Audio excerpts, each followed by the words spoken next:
Hi, my name is Elvira Horvai with NewCrits, and I'm here today with Sara Greenberger Rafferty. NewCrits is a global platform for virtual art mentorship and community through interviews, texts, and so much more. So we're here today to explore what we mean by critique or crits and why they're so valuable. And we're using these videos for everyone to get to know the people of NewCrits. So my first question is, are there any ways that you like to conduct critique? And does that follow in the tradition of critique that you grew up in, or did you have to find a different path? Yeah, thank you so much for that question. And trying to think about the word critique, I think it's always something that happens in community.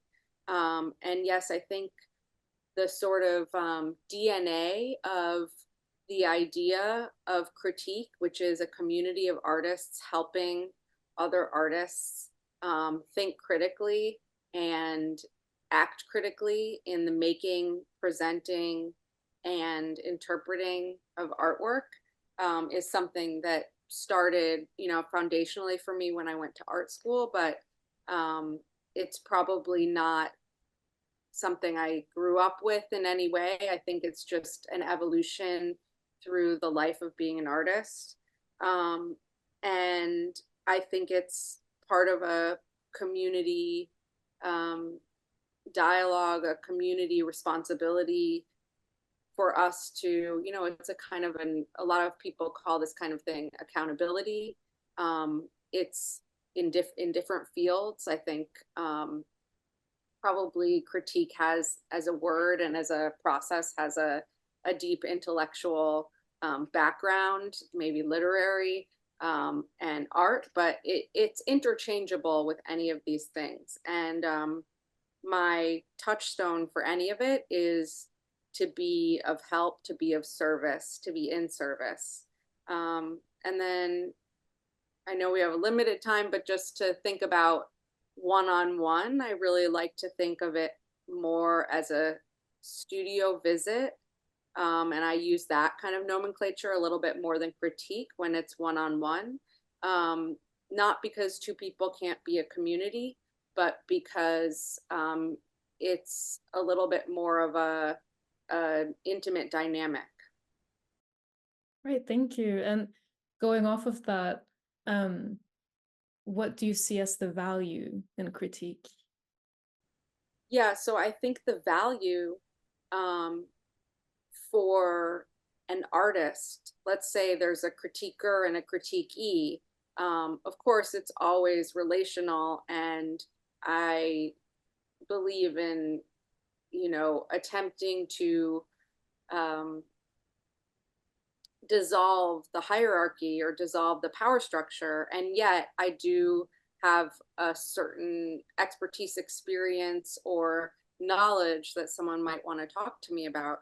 Um, I think that the value for the, let's say, the critique the artist who's coming to NewCrits, is not only to hear someone speak about their work and tell them what about the work is important or interesting or working, not working, all of these words, but it's to hear yourself speak and take account of the work almost even more. And in that sense, there is a psychoanalytic dynamic to it, even though, let's say, that's not my mode. Like, my mode is not a psychoanalytic mode 100%.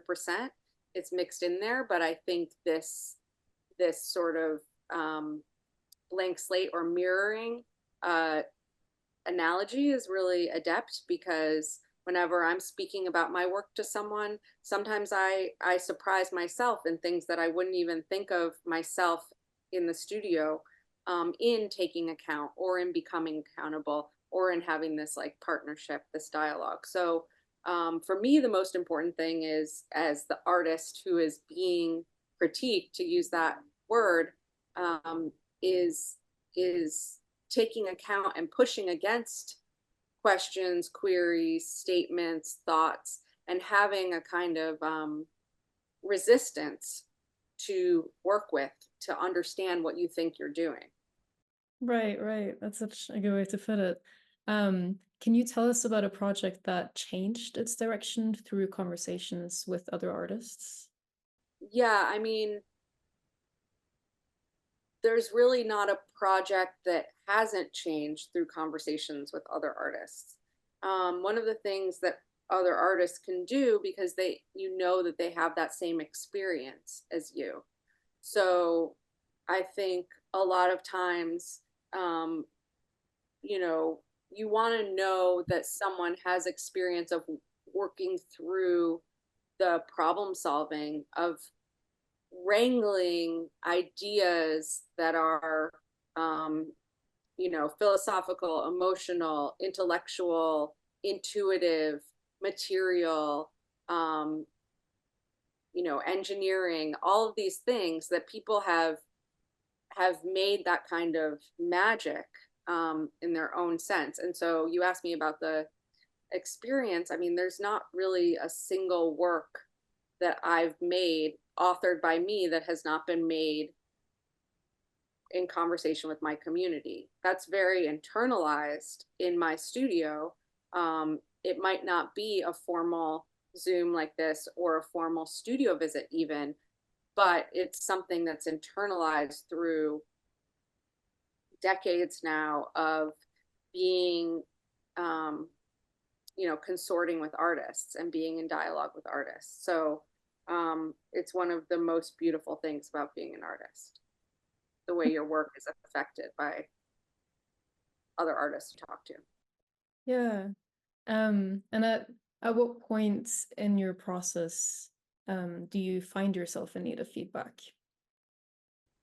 Yeah, I think, usually for me, I recently have come to think of my work as being, um, an artist who makes exhibitions, more than identifying as this kind of artist, like a painter or a photographer or drawer or whatever. And so for me personally, the most crucial moment is once there's, a good amount of work or a good amount of iteration or a good amount of trial and error or a good enough like volume of things to talk amongst themselves, to bounce off each other, but not quite ready for the exhibition, and maybe need some dialogue to bring in the, bring it all home, you know, to finish. So maybe between 50 and 75% done. Right. And the last question is, where do you find inspiration? Yeah. Well, I think a lot of being an artist is incredible, discipline and, incredible involvement in feeling the world and perceiving the world deeply. So, I think for me, I always think of the inputs maybe aren't direct to the outputs being my work, but, I do read a lot, and that's fiction and nonfiction. Um, I see shows. I actually, maybe it's an unpopular opinion for an artist, but I love art. I love art history. Um, so I and I love learning, and, um, those are the life forces beneath myself as a person and as an artist, which sometimes can be indistinguishable. Um, so you know, I think I it's a lot internal in my brain. It's not like I have a athletic practice or, something like that, which maybe sometimes I wish I did. But it is a lot of film, a lot of reading, and a lot of, dialogue. And I'm very, very inspired by New York City, where I live. Thank you. Thank you so much for that.